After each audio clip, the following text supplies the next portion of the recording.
he would probably be like, I miss the kids. Yeah. Because sure. when you have a family unit, it kind of grounds you and brings you back to reality, and you realize what's truly important in this world. It's not just the Bugattis and the mansions and any of those things. It's truly like, honoring and taking care of kids. Okay, welcome back to Inside Out. So glad you're here. This episode's very, very special to me.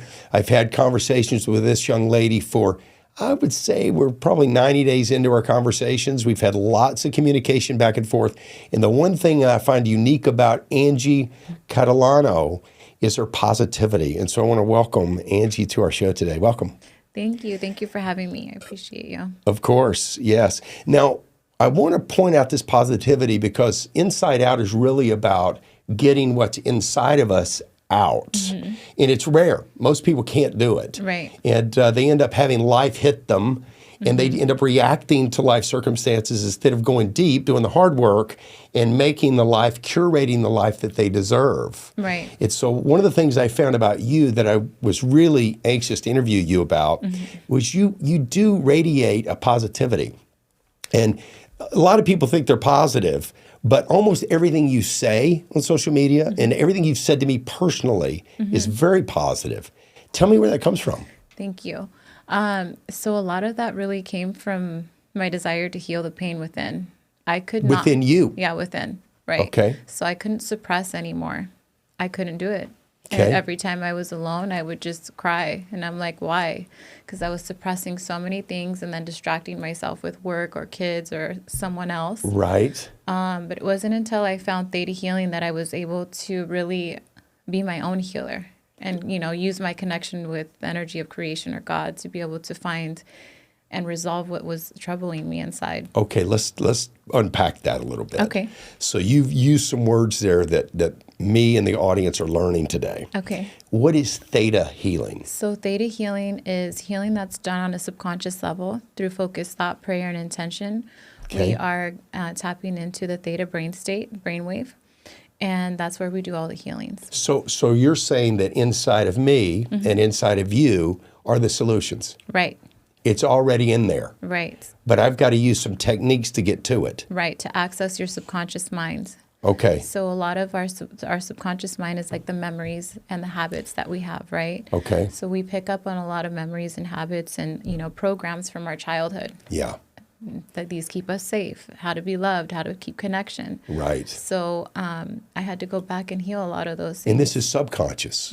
This is happening. It's just who we are. It's our identity. Right. Okay, let's back up a second because your positivity, it's authentic. It's not forced. I'm talking about you personally. It seems to be almost natural. So when you say you've been through some difficulty, it has to have been years ago because you've somehow worked your way through this and really transmit a very optimistic view on life. So if you can, I'd like to get into it. Okay. Take me back. How recent is the most recent trauma, if you will? That's the word I'm using. You use a different word if you'd like. Okay. Well, for me, I just got out of a relationship not too long ago, which was very traumatic for me. But ultimately, it's my son. Okay. I had my son when I got pregnant at 14, 15 when I had him. Wow. So 14 years old. Yes. I was a baby having a baby. For sure. And I was a product of my environment. Right. But he actually saved me from the environment that I was in. So he led me in a greater direction. But the thing was that I didn't develop the right programming to be able to nurture him and be attuned to his emotions. So I was passing down the generational trauma to him. So as of today, the way that he was raised during that time, he's a product of that time and that moment. So he's actually into some trouble right now. So that's what's kind of troubling me the most because I have to let go and let God. Yeah. And there's kind of, when your life is kind of on hold and you have all of your challenges, you can handle that and you can control that because they're your issues. Yes. But when you have to let go and let God for your children, that one weighs heavy. There's not a relationship or anything else that can really bother you. Like that's my baby. I totally get it. You don't know this because we haven't really discussed me too much, but I've got 6 kids. Wow, amazing. So I know what it's like to kind of privately hope and wish, but not be able to do too much about it. Right. Yeah, I totally get that. So when you say, because this comes with ease to you to talk about it, it's obvious that this is easy for you to talk about. But the audience may be suffering now. There may be folks there that are really going through it, and this is somehow entertaining for them to be able to kind of listen to other people discuss this kind of stuff. Right. So I want to try to break down into some detail. When you say your son, you're 14, 15, having a baby, how is it that the son in this pregnancy, this very young teenage pregnancy, created for you a new path or a new perspective? How did that happen? Well, I was around drugs and alcohol and just. Where did you grow up, Angie? In San Diego. Oh, gotcha. Yeah. Okay. So I was doing drugs at a very young age. Right. And I didn't want to do drugs. Lots of boyfriends and No, the first boyfriend, the reason why I met my son's dad was because he was the only one around me who didn't do drugs, and he was focusing on school. Interesting. And so I gravitated towards that because I didn't want to be around that environment. Yeah. One thing that I did learn was, okay, I have to be around the people that are not doing these things, because if not, I'm going to fall victim to my environment. Right. So I learned very young. So you knew just internally, I've got to go toward a reference group that's positive, even if I'm not. Right. It's interesting, isn't it, how our subconscious can speak to us. Our spirit seems to know this is a bad path. Right. Even if you're on it and you're making the decisions on that path, you know it's a bad path. Right. And you have the internal wherewithal at age 14 to choose a person, a man, who somehow represents something different, a hope, if you will. Yeah. Well, just to clarify, he was a boy too. Yeah, sure. Yeah, well, it's very important to clarify these things. We were little kids. Yeah, right. We were both little kids. And how old was he, 15, 16? He was a year older than me. Yeah. Wow. So we're talking pre-driver's license. You two are working out adult stuff. I had braces. Wow. When I was pregnant. My goodness. I was pregnant with braces, and oh my gosh, it was when I look at my daughter, I have a 12-year-old daughter, I look at her and I'm like, oh my goodness, I can't believe. She's approaching the age. Yeah, and I like the things I was doing at her age. I'm like, I give myself a pat on the back because I'm doing a pretty good job with her. Right. Okay. In some of our discussions, we've talked about childhood and how we create these patterns that become familiar or comfortable to us. Right. Talk to me about your childhood and your upbringing. Oh. So one of the things that, so I'm the eldest of three. Okay. I have a brother who's a year younger and a sister who's 3 years younger. Okay. My parents divorced when I was 3, so I witnessed. My first memories are of them fighting. So Right. I've seen that. I've seen a lot of abuse, with my brother. Physical and emotional. Physical and emotional abuse with my with my brother and my sister and the adults and all of that. Right. But it's so crazy that even if you didn't go through a traumatic childhood, that you can still pick up limiting beliefs. Like, for instance, because I'm the eldest, and then my mom had my brother a year later, and then my sister 3 years. I'm like, Mommy, I want love and attention and nurturance, but she's overwhelmed, tired, tending to other children. And working. So when I'm like, Mommy, I want to be loved, she's probably overwhelmed, so I'm dismissed. Yeah. Or I'm just not important at that time. Right. So what does a little baby who's still learning how to survive in life and learning how to be programmed of how to be loved. Seek attention. And seek attention. What am I going to internalize? I don't matter. Right. I'm not important. Right. So those feelings can start to develop as early as 1, 2, 3 years of age. Right. So you stay with that belief within that I don't matter. Every time I'm important, I'm pushed away. I'm punished. I'm scolded. I'm demeaned. So then when you have that belief within your subconscious mind, your reality will create experiences that will give you evidence of that belief. So you create self-fulfilling prophecy. Right. Yeah, you create the proof of the very thought that you came up with. Right. Yeah. So now with theta healing, to answer your question, is theta healing is what really helped me to get through to reprogram these beliefs and to have God's understanding of whatever I'm creating in my life, and knowing that I created it. My soul created it for my own growth and evolution, so I can grow my levels of consciousness. So if I go through something that's really hurting me, I'm like, okay, I'm ready to grow, and I'm ready. So when I connect up to God, I'm like, show me God's understanding. Or if I resent someone or regret something, Yeah. I'm like, okay, God, why do I resent it? Why did I create this? And I find the learning in serving. And Yeah. most of the time, our souls come here so that we can master and attain virtues. Right. And the more that we master and attain virtues, we grow our levels of consciousness. Right. And that's what we're here for. That's how we grow and evolve. Yeah, I believe that. I want to key in on what you just said, because I totally agree with this way of thinking, and I want the audience to really pick this up. Mm-hmm. This idea, and I'm glad Theta Healing keys in on this, that you are responsible Yes. and that you are the master of your own destiny. Yes. And the reason that matters to me, because I've had my own traumas, the audience knows, I've told the story, and anybody that wants to hear that story again can rewind all the YouTubes and hear it. But I learned through my own experience that we can be victims and not have a victim mindset. We can have really bad things happen to us and not actually give it any power. And we can have third parties or external forces, moms, boyfriends, husbands, uncles, whoever. They can really hurt us. And it Right. can have nothing to do with us. But the moment we begin to give that event power that's external to us, we lose control of the ability to resolve it. And by hanging on, this is what I just learned myself, is by hanging on to the authority over that problem, that trauma. Hang on to the authority of it. I can fix it. I can solve it.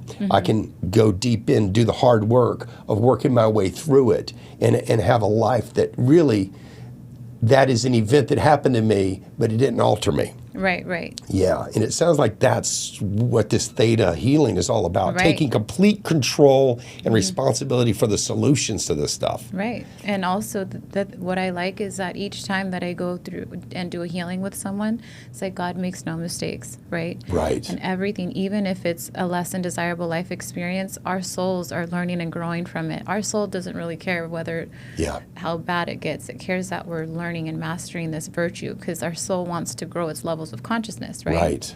So that's what I love the most. And That's great. There hasn't been before. I would have never thought that I would have gratitude for a less than desirable life experience before Theta Healing. Right. I would be kind of, bitter, like it's their fault, and the Yeah, victim gratitude mentality. is not on the list. Right. Yeah.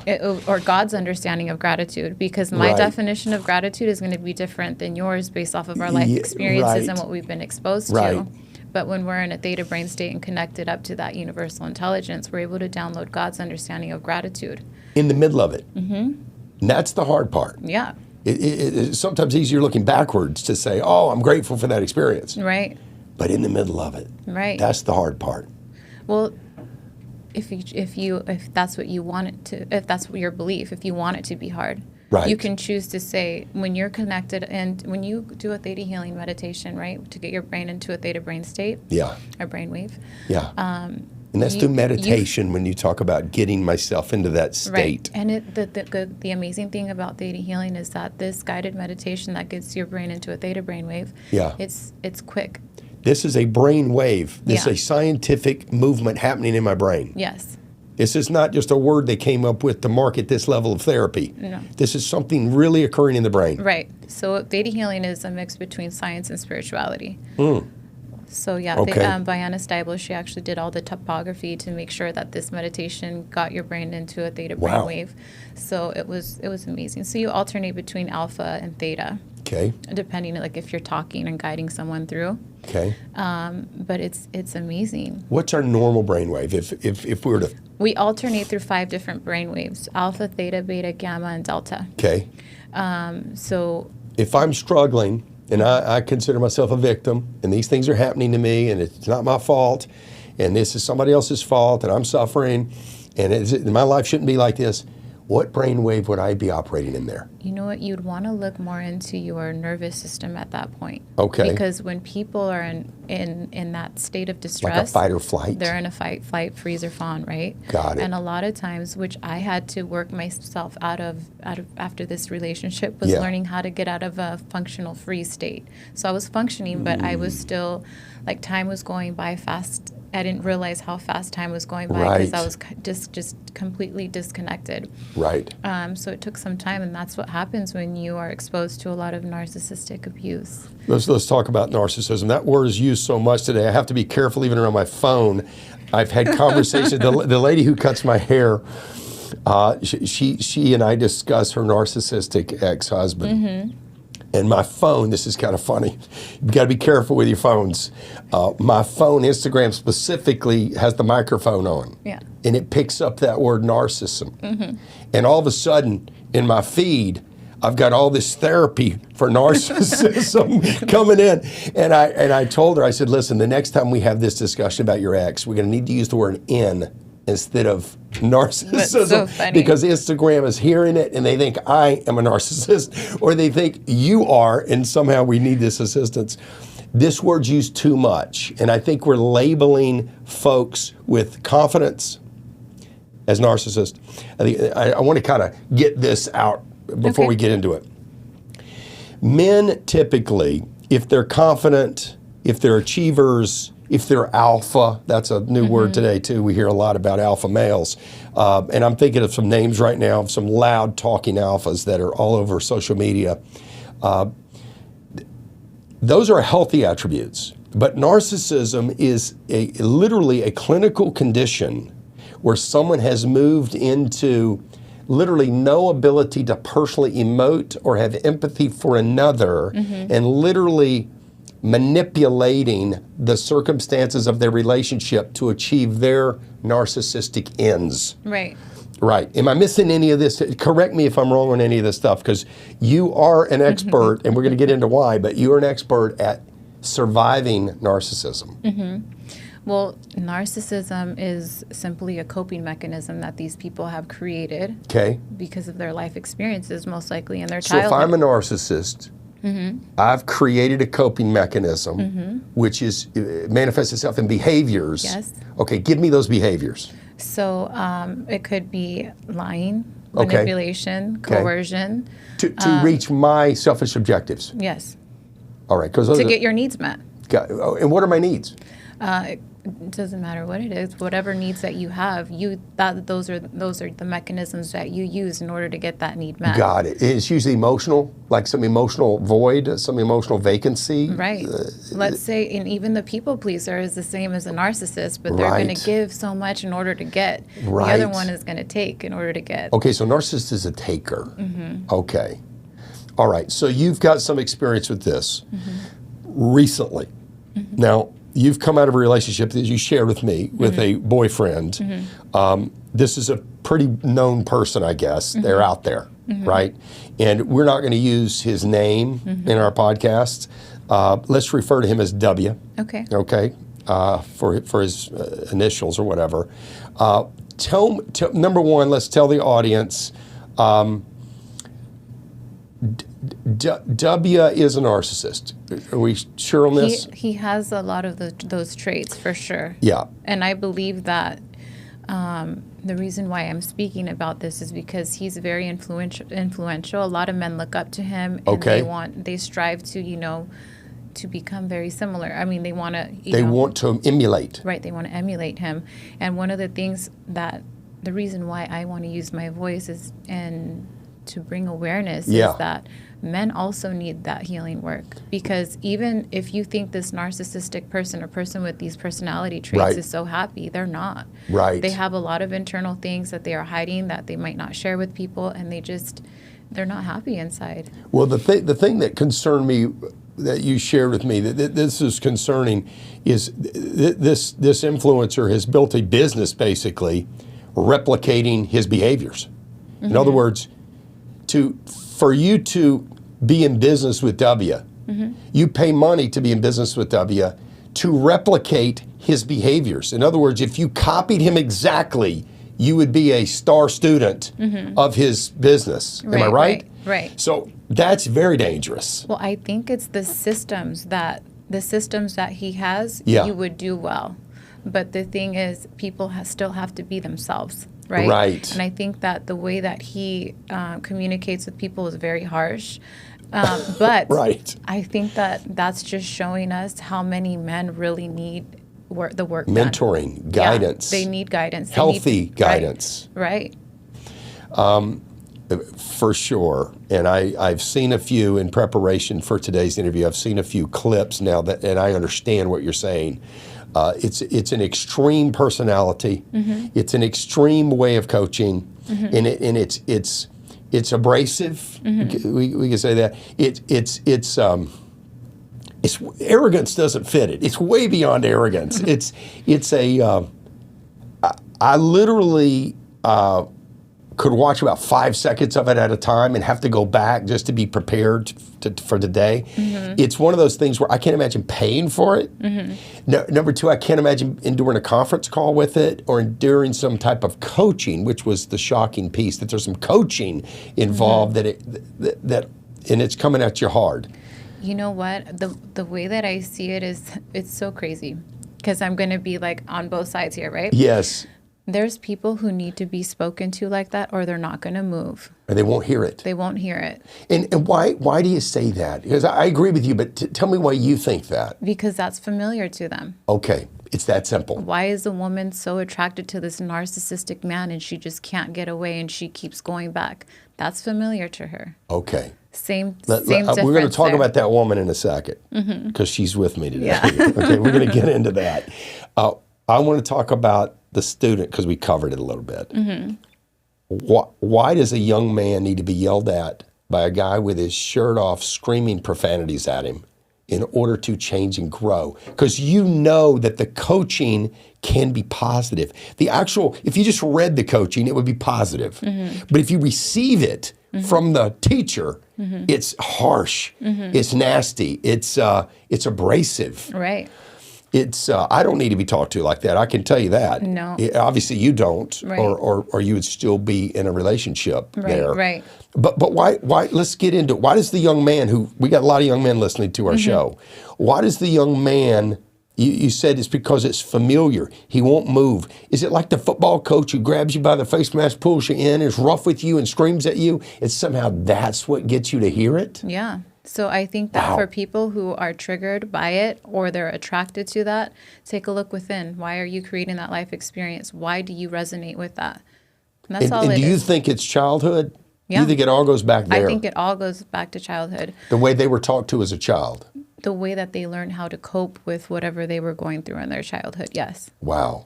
And it could like I said, people can go towards like the narcissistic way, and they have to lie, Manipulate. manipulate, or they want to give and People do. pleaser. And, right.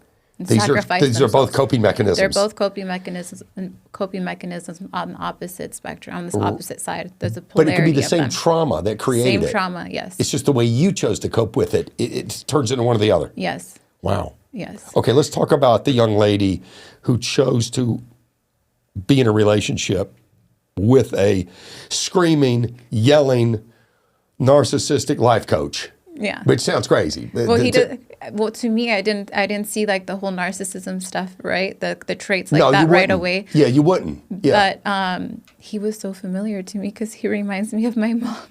Okay, and Because she's very. I can't even imagine a mom like this. Okay, but something about it resonated. Yeah.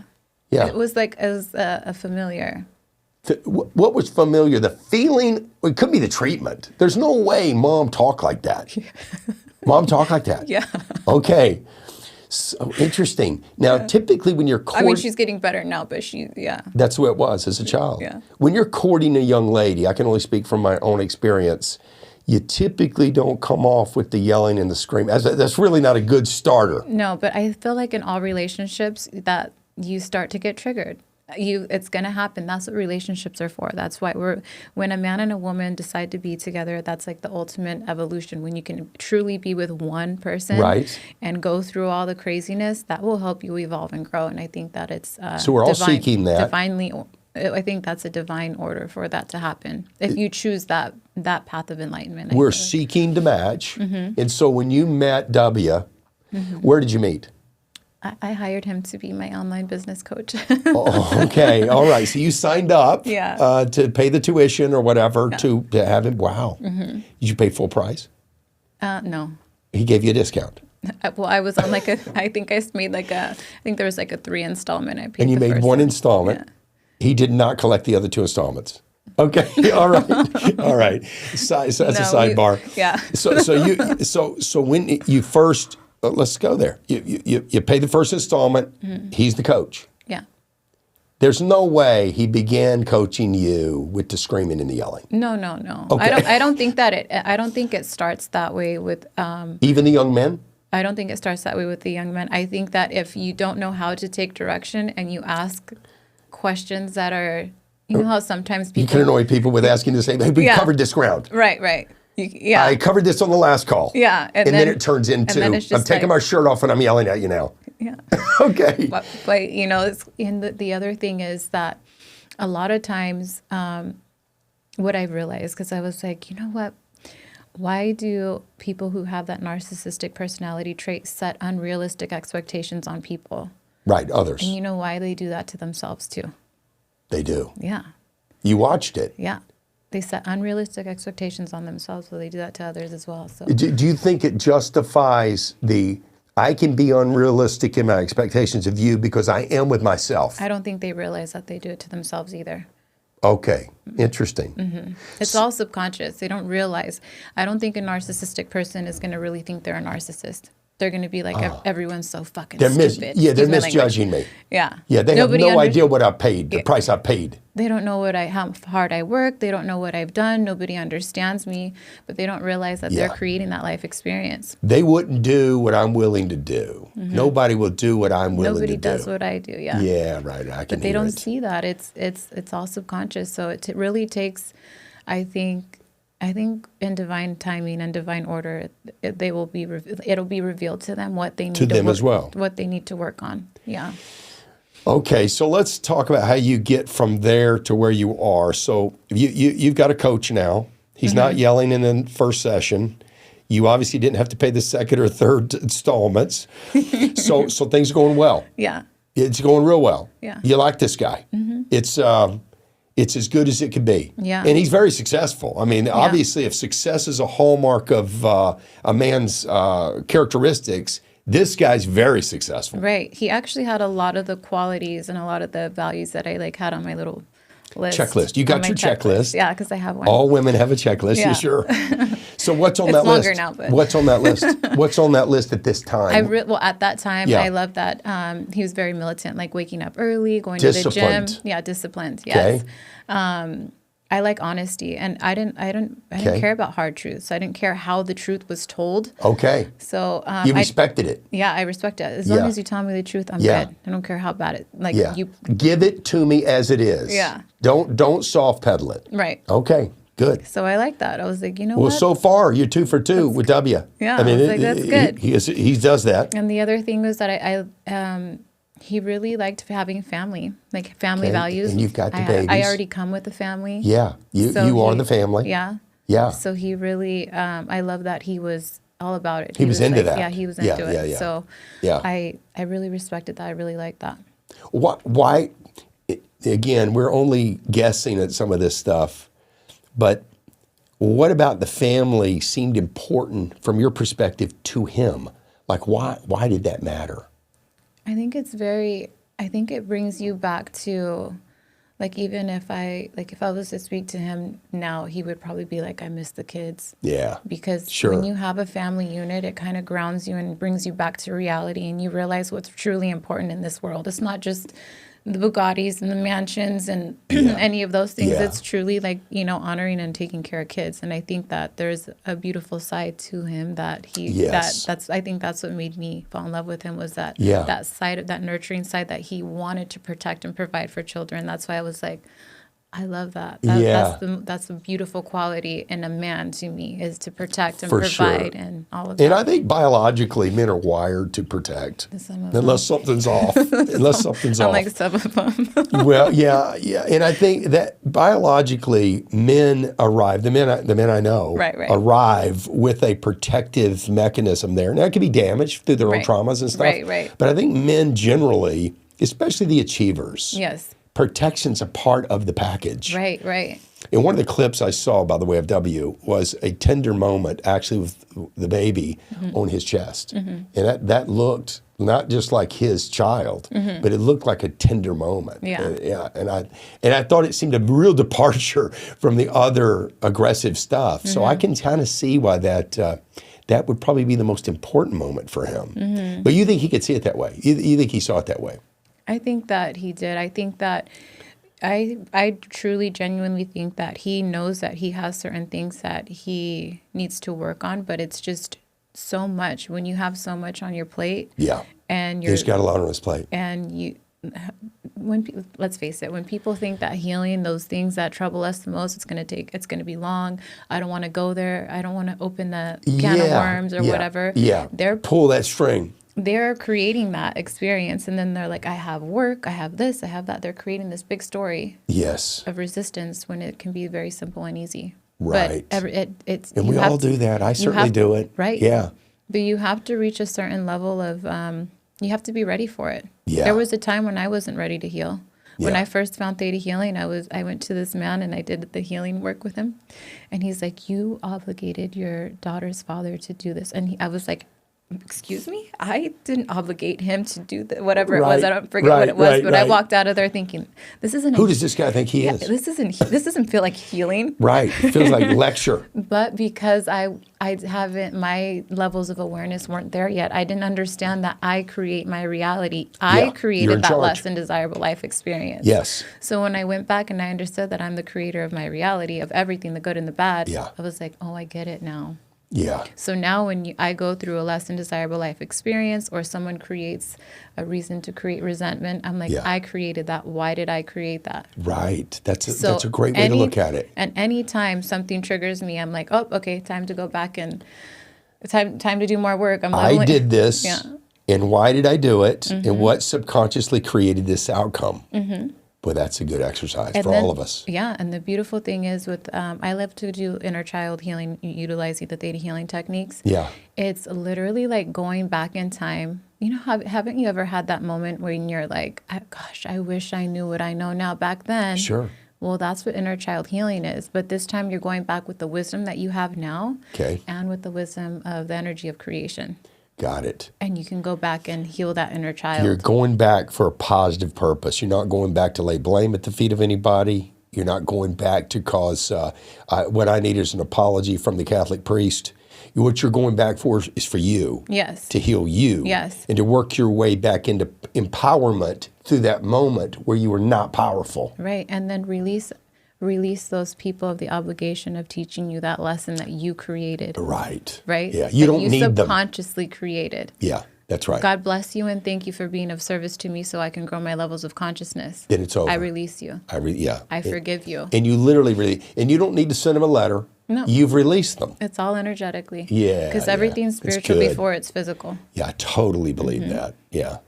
I had my own experience where I had to spend some time going back and kind of forgiving and letting go.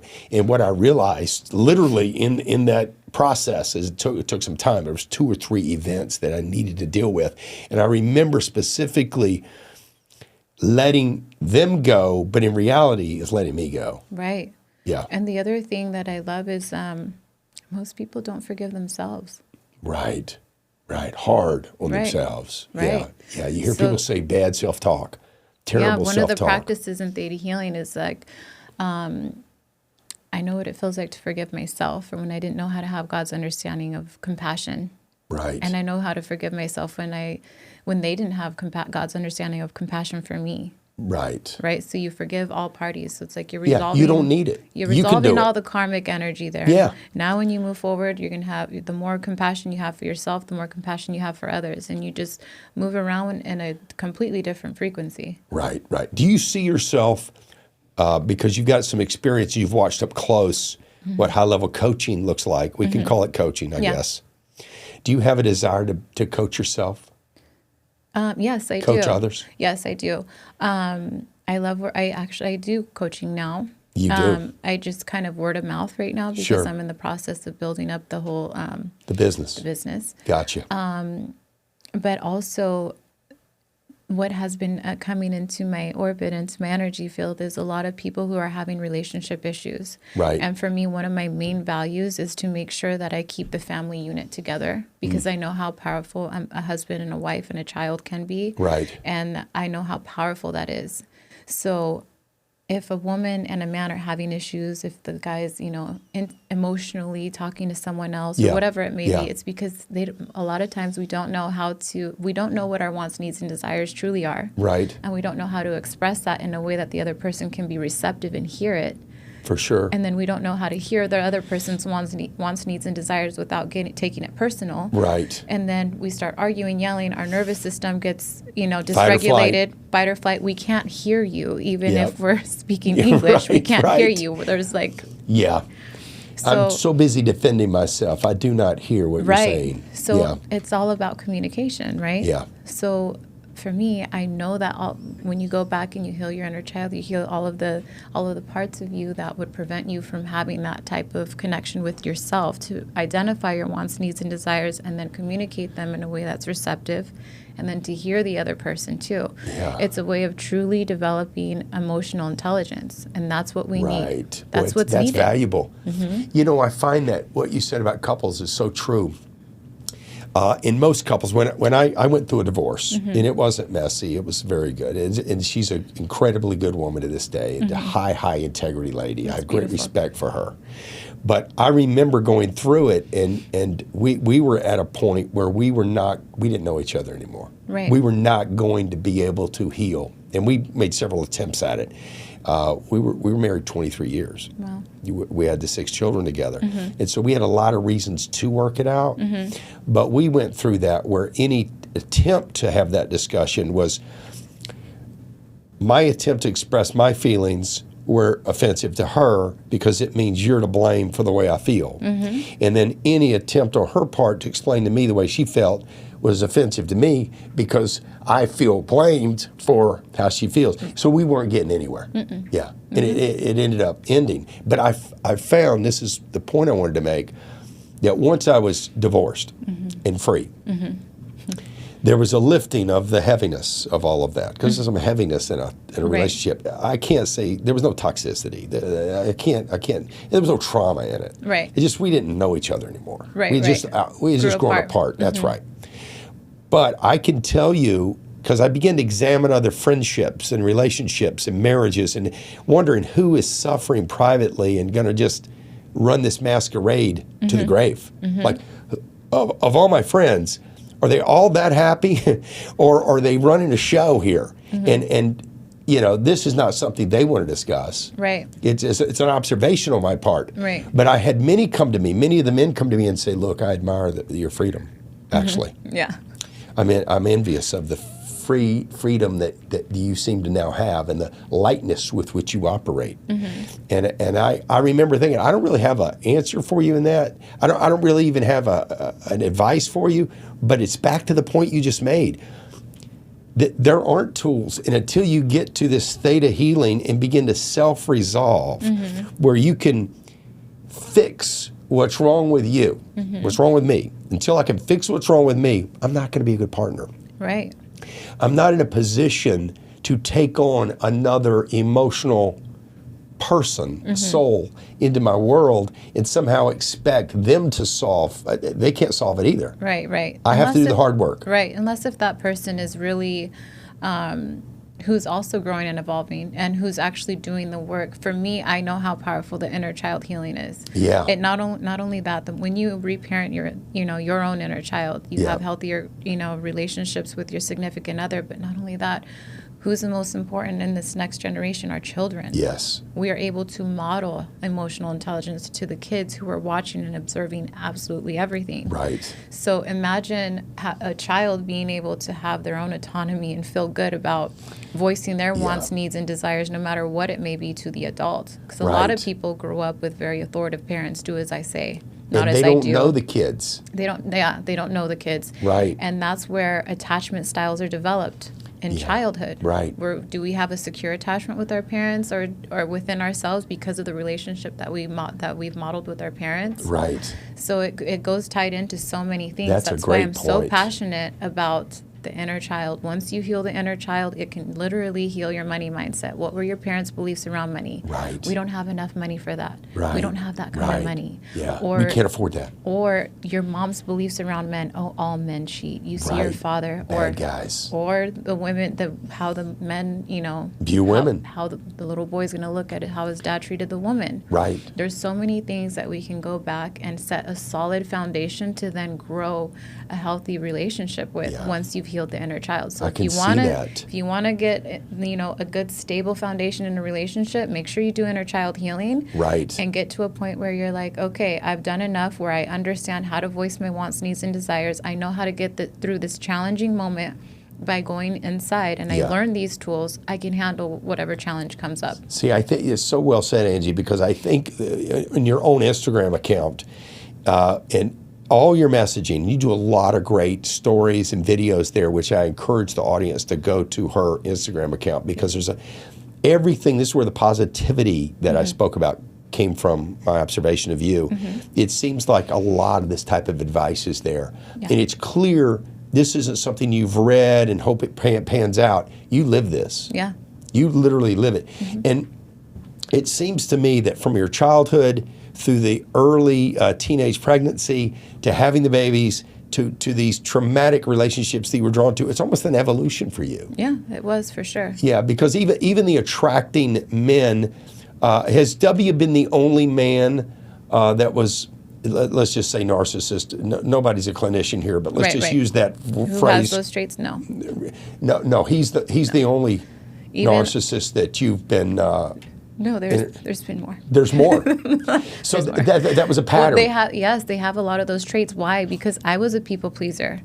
So I used to just do, and now love me because I did so much for you. The narcissist is in love with the doer. With the people. So that's a match. Yeah, we have the same wounds. Interesting. What else is on Angie's list? I'm thinking back to when we met W. We're disciplined, tells it like it is, good coaching. The end result is positive, even if the delivery is, I just like truth. Truth. I love truth. You want it straight. Yeah, I want it straight. But now I'm like, now it's with tactfulness. Okay. You'd like a little class in the delivery. Okay. Well, especially with a woman. For sure. And then now that I've really understood, because I did my science-based parent coaching during my relationship, so I understood that.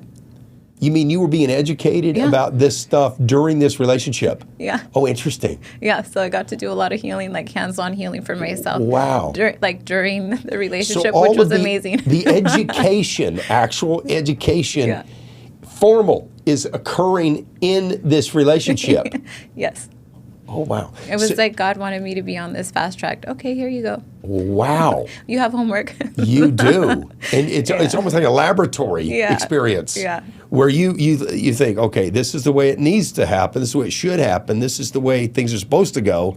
And then back into the lion's den. Yeah, which was great because there was a lot of progress, but it was a lot, because I have a little baby, mothers are kind of spread thin, and I'm very present with my daughters. Right. I'm the same practices that I'm learning, with the parent coaching, I'm practicing with my daughters, being emotionally attuned to them, making sure my nervous system is regulated because I'm co-regulating with my daughter. Right. And the other one, they pick up on it. And they need you steady. They need me steady. So I'm sitting here making sure that I'm, there was a lot of processes going on. For sure. it was a lot to add in. So you've got incoming fire. Yeah, it was too much for me. And then you're externally trying to communicate health and healing and positivity and emotional stability to your children. Right.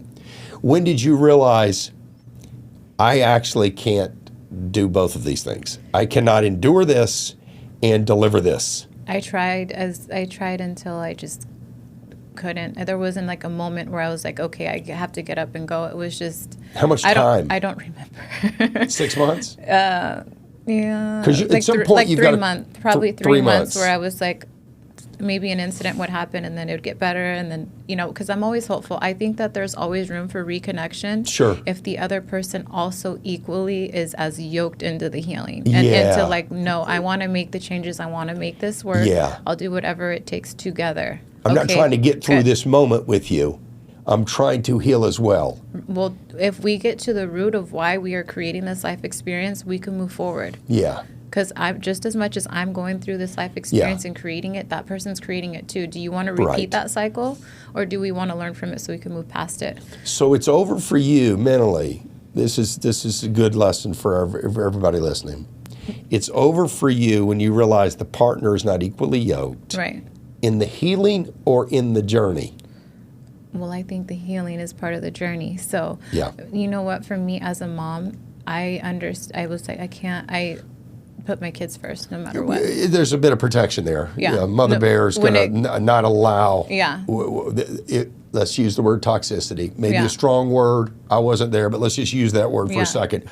If toxicity is occurring, mom cannot allow that to contaminate the children. Right. If somebody is consistently bringing you back to where you're trying to grow and evolve from, it's hard. And then if I'm having a reaction to that because I'm overstimulated, and then I'm reacting to him in a negative way, my kids are observing that too. You can see it. So I was like, you know what? No, I doesn't matter what is going to come. I know God is going to support me and guide me and guide me wherever I need to be. Yeah. But I need to make sure that the children's well-being is number one. And that way remember, I go back to the environment that I learned as a 14-year-old little girl. Yeah. I know that I need to make sure that the environment, mentally, emotionally, and physically, is stable. And safe. And that was my main goal, and that's my priority in life. But before of course, you take care of yourself, like the gym, the eating right. But my main priority is to make sure that the environment that my daughters are in is stable. For sure. And I still have some things to work through, but those are part of our lessons, our life lessons. Right. But I'm very protective about that. You should be. You should be. Yeah. It's your number one priority on the planet. Right. Yeah. So let's get into I want to be in your shoes for a minute. So I'm getting theta healing training. Formally, I'm getting this training, then I'm coming back into an environment that's toxic, and then I'm getting more theta healing training. This is 4 or 5 days a week. I'm getting educated in this, and then I'm having these experiences. At some point, there's a moment where I now know enough. I also know that the path forward, no matter how mysterious it may be, this path is not for me. Tell me about that moment, because that has to be a moment. That's a moment where you say, I'm emptying the drawers and I'm leaving. Right. Well, this is the other thing, because I do want women to know that, even because I have to work with a lot of women who are going through the relationship issues. And they can't leave. There's so many that cannot leave. They're worried about finances because most of the time Is that the number one fear? Yes. Men do not leave women with children financially stressed out. Do you know that's the worst thing you can do? That's cruel. It's cruel. Yeah. But a lot of men do that. So the one thing that I want to say for women is, if you understand that it's not a good environment, that it's continuously dangerous, toxic, dangerous, all these things. And it doesn't have to be physical. It could just be the way you're psychological receiving it, and emotional. It's how you're receiving it. So what I'm saying is, leave that situation. You don't think I'm going to lose him forever. He's going to go be with someone else or whatever else. Focus on your mind and your body and your soul, and making sure that you have a stable place for your kids. And that way you can problem solve from a very heart-centered place. Right. Because when you're in it, you're not thinking logically. You can't see clearly. And this other person is not going to understand what's going on either, because both are in fight or flight. Yes. So just leave, make sure you're back to safety. And then if you want, then you'll know how to address the situation or the relationship and how you're going to move forward. Because it's usually miscommunication. Sure. So at that point, you could be like, okay, what do I need to do within myself so I can receive and hear what this person's wants, needs, and desires are, without taking it personal, without holding the resentment because he was withholding money from me when I had these bills to pay or whatever, right? Yeah. So when you know how to do the work within and you release the resentment, you did the work on yourself, you can now address that situation without having so much of that energetic charge of resentment, right? Sure. So you can hear them. Yeah. So would you say men are using the money as their only tool to keep the relationship intact? I think so many men use money, and it's the amount of women that have reached out to me And this is the number one issue. They can't leave because of the money. Yeah, yeah. And, What are they going to do? when they do, they're scared to death. What about the women who've been in these marriages for 20, 30 years? 23 years. He finds some young, hot assistant or a whatever. Replacement. A replacement. The wife has no career, no savings. Everything's in his name. Stay at home to raise the babies. Stay at home to raise the babies, and what, she has to start her life all over again? Right. That is a lot. It's cruel and unfair. It's cruel and unfair. And there's so many women that have reached out to me and just have gone through it, but they've overcome it, of course. But how long would you say, Angie, because you know this, and people are drawing conclusions themselves about their life based on your example. So how long would you say you endured beyond what was reasonable? In other words, I gave it 3 too many months. I gave it 6 too many months. I gave it 3 too many weeks. How long would you say you stayed around, looking backwards at it with some clarity, even to have clarity, looking back, how long did you stick around when you should not have? I think it was perfect timing. You left when you needed to leave. When you came to the realization that he is not equally yoked in this journey, it's over. Almost within a week, because it takes some logistics. I mean, you got to kind of get organized. No, it was kind of sudden. So, okay. Okay. Well, it's kind of, for me, it's like when you see that someone is kind of doing the psychological thing, like games on you when you're already distressed and you have children and they can't see that past that. They can't. It's turned selfish. Right. Once they're too selfish to see that the kids don't come first and the mom is the one who has to be mentally, emotionally sound to be able to nurture those children. Yes. That's why I don't understand when I think maybe I need to spread that message more to the men is you want to make sure that this woman is stable, mentally, emotionally, to help her. Of course, that's her job. Yeah. But don't challenge her. Don't make it harder for her because she's nurturing your children. Right. Biologically, she's wired to protect the little ones. Yes. So you should be the one to protect her so she can protect the little ones. Well said. Cycle, yes. Right? Yes. Yeah. And would you say in your discussions, this is kind of Angie's talk about men for men. Men need to hear this. Yes. Would you say that in your experience, not just with W, but maybe with others, and in conversations you learned, through talking to other women, helping them heal, that this is common, that this is what men are doing. Women are busy trying to protect the children and themselves is kind of lower on the list, really. Right. That the children are the priority. Right. If you talk to women, you realize that they focus on the kids. Biologically, they're wired to do this. Right, right. And that the men, in a way, and I'm not pounding on men here, I'm a man, but in a way, they don't have that same biological wiring. No. And so they're thinking about themselves and their relationship and maybe them losing the relationship and them not in the control of the relationship and the things they thought they had control of, they don't anymore. And so it becomes this war between him and her, and the kids are left to be managed by her because he's not really emotionally in on that. Right. Is that common? Yeah, I believe that is. I think that a lot of men are like, well, she has the kids, I need love and affection too, and I need all these things, but they're not, and they're not biologically wired to nurture the children like that. That's right. We don't want them to be that way. We want them to go out there and do all the manly things. They don't need all the feelings that we have. Right. That'd be a mess. They just want to do it. Right. Right. But I think that if more men knew, like, okay, if I was to lighten the load on this woman and to be there for her, and to be her safe space, the things that matter to me, she will do. She will come. Yeah. And everyone has a role. And I think that in any relationship, there should be some ground rules. And you have to know what it is that you like, what it is that you want in a relationship. That way you can communicate that and see if you guys are compatible. That's your list. Right. Or to also, I went to church last Sunday and they were talking about reverence, right? To have complete reverence for your significant other. And I think that's beautiful because sometimes we do have to kind of, not necessarily, and I don't believe in sacrificing for someone. I believe that we should be in service to someone, right? Sure. Especially our significant and other. It should not be a sacrifice because that sounds like a part of you is missing in lieu of someone else's needs. Right. So we don't sacrifice. We serve. I like that. Right. Even for our mothers, we don't sacrifice for our children. We serve our children. Right. I just wanted to clarify that one. Yeah, you don't want to get into this, I gave up all this for you. No, I served you. So it's honor. Yeah. I sit in the, you know. That's almost a victim mindset. It's like a cousin of the victim mindset. Yes. Sacrifice is like a cousin of the victim mindset. Yeah. So it's dangerous. Yeah. So we cleared that out we'll do some theta healing and clear that out of your subconscious mind and to, you know, program that. Right. I'm of service to my husband. I'm of service to my children. I'm of service to God. Right. I'm serving you through, you know, through God. Right. I'm more valuable in this relationship when I serve you. Yes. Yeah. So that's that way when you are doing things that you might not necessarily want to do, you're like, no, you know what? I'm being of service. Yeah. It's an honor to do this for them. Yeah, I like getting this for you. I like doing this for you. I like it when you're happy. Yes. Yeah. Yeah. Tell me, let's get back to Angie's list. Which would be a hell of a podcast, by the way. Angie's list.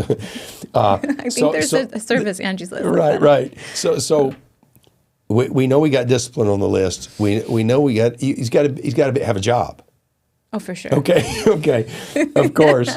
I'm making light of that because sadly too many don't. We have to be very specific with what we want to create in our life. Very. Yes. I like the fact you have a list. Yeah. I have a list. Nice. I have a very precise list. Oh, I love it. I kid people sometimes. My girlfriend, I kid her that you were fine until we got to number 63.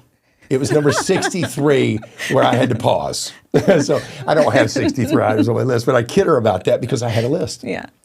And we met on an airplane, incidentally. Oh, wow, beautiful. Oddly, kind of random. She's seated in the middle seat, and on that airplane flight, literally, this is what happened. This is kind of a funny story. She's the last aboard the aircraft. They literally shut the door behind her. She sits in that seat. And I'm not really looking to talk up every woman on a plane that's within earshot of me. Yeah. If anything, I'm kind of quite comfortable listening to a podcast and being alone. Yeah. But I was attracted to her, and that doesn't also mean I'm just going to talk.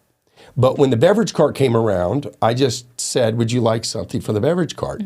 And I offered to pay for whatever she wanted. So we did that, and she said thank you. And that about halfway through the flight, we start this conversation, and she goes, this feels like an interview. She said, this feels like an interview. I said, it is an interview. I said, it actually is an interview. She goes, for a job? I said, no, not a job. I said, for a wife. That's what I said. A wife, I love it. She goes, okay. She said, well, let's continue. Let's do the interview. So I have my list. Yeah. I know my list. That's amazing. Right? So we start down this list, and it's kind of fun. You know, we're having banter, and there were some things we had to discuss. Yeah. About travel, about work, about religion, about organized religion versus a faith in God generally. I mean, we went through this whole list, and at the end of it, she goes, "How'd I do?" I said, "You definitely gonna need a second interview." I said, you're definitely going to need a second interview. I said, but I really liked the way the first interview went. Yeah. She goes, I did too. And she takes my phone and she says, I'm going to put my number in here so you can make sure you get me for the second interview. Yeah. No, we don't live in the same city. We live in different cities. I was leaving her city and she was coming to mine. And I said, listen, we may never see each other again. Yeah. I'm going to walk you to the luggage thing and then I'm going to say bye. I said, but I would like to see you again. I would like to continue the interview. Yes. And we're just having fun with that piece of it. But I texted her, because she put her number in. I texted her and she says, I hate to tell you this, but I just got into a relationship literally a week before I boarded that flight. And I feel terrible about it. And I said, well, you know, the one thing I know about relationships is they usually end. So that's what I know. And I'm not going anywhere. And you passed the first interview. I said, and so when that one ends, why don't you text me? Within 2 weeks, she texted me and she said, weird enough, this one ended. She said, can we pick up where we left off? Yeah. And literally we've been together ever since. Oh, that's amazing. But we met on an airplane and we discussed these things. She has a list. I have a list. And the things you're saying are important to us. They are. And I would love for her to be able to go through some of this state of healing. Not that she needs healing, but I think we both could benefit from this. How can our audience find you, Angie? Because you've got a lot to say and a lot to offer. Thank you. Yeah. So on MBS_Angie. That's Mind, Body, Soul, Angie. That's Instagram? Instagram. MBS_Angie. Yes. And it's private? No, It's open. It's open. It's Yeah, open. it's All right. open. So it's not like they need to pass your interview. Yes. Yeah, they could just arrive. Yeah, they can arrive. And theta healing isn't just for healing. It's Okay. also for manifestation. So let's say that you want to create something in your life and you have a subconscious block. You Yeah. can then do theta healing to identify what that limiting belief is that's blocking you from creating that. And we all and then have manifest those. that. Yeah. We all have So it's not those. just the healing, the inner child. There's a lot that goes into it. Jog your memory.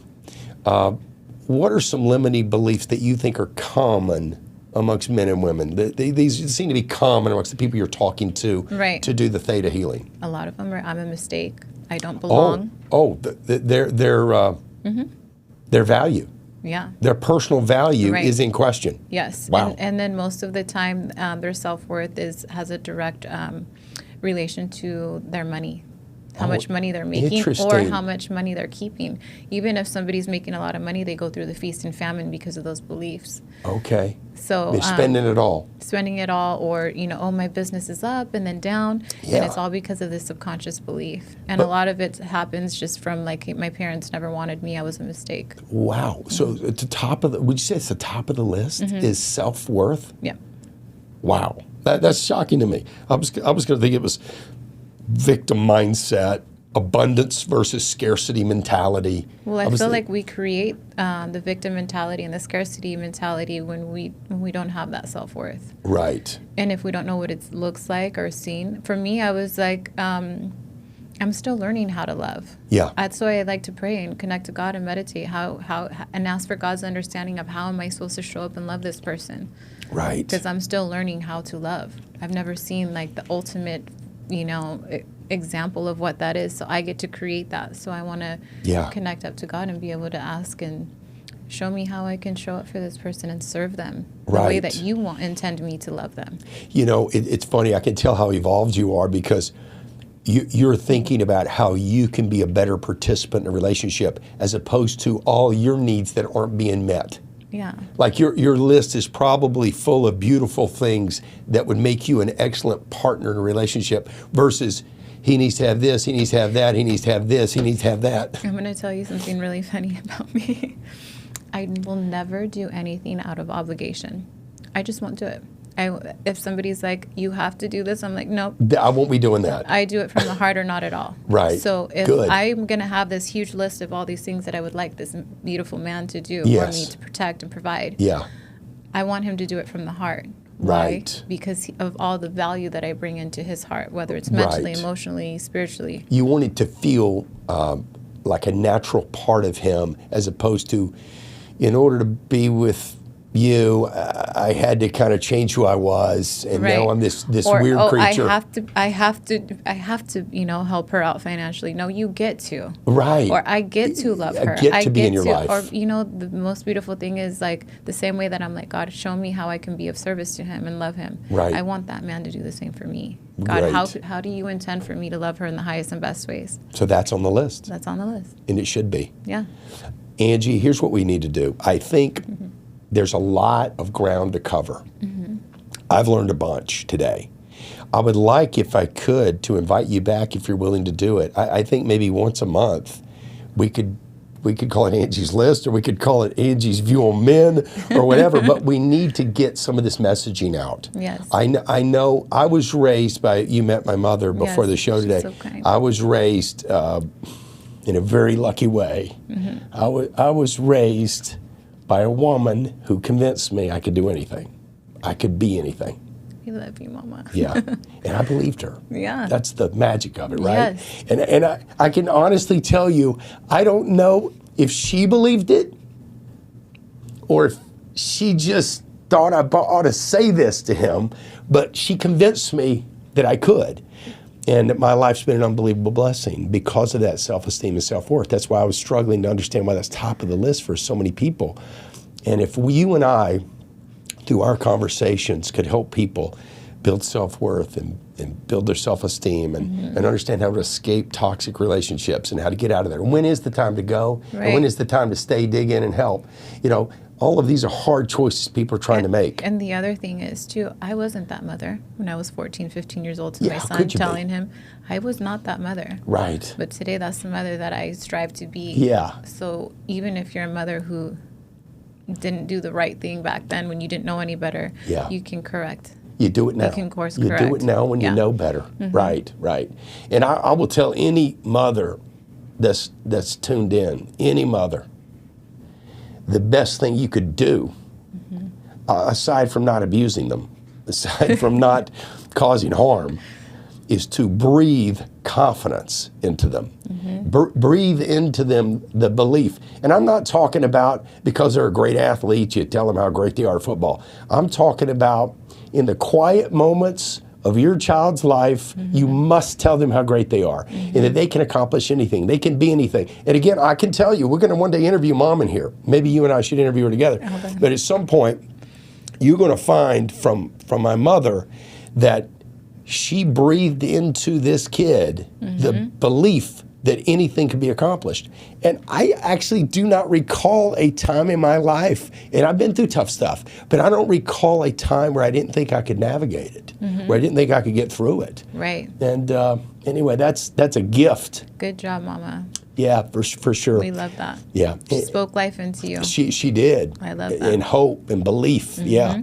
We're going to get into it. You and I need to spend some more time together. I think we've covered a lot today. The audience has gotten to know who Angie is, and I just want to thank you. This has been a great episode. I appreciate you being here and being so open. I think that's the gift of all this. Yes, thank you so much. It's been an honor. Thank you. Of course. Thank you. Great. Another great episode of Inside Out. We'll be back. I promise we'll bring Angie back maybe once a month and talk about Angie's list and the great things in theta healing that we all need to benefit from. And we will be sure and post in the postscript of this episode how you can find Angie and get back in touch. Thanks. I'm James Catledge, your host.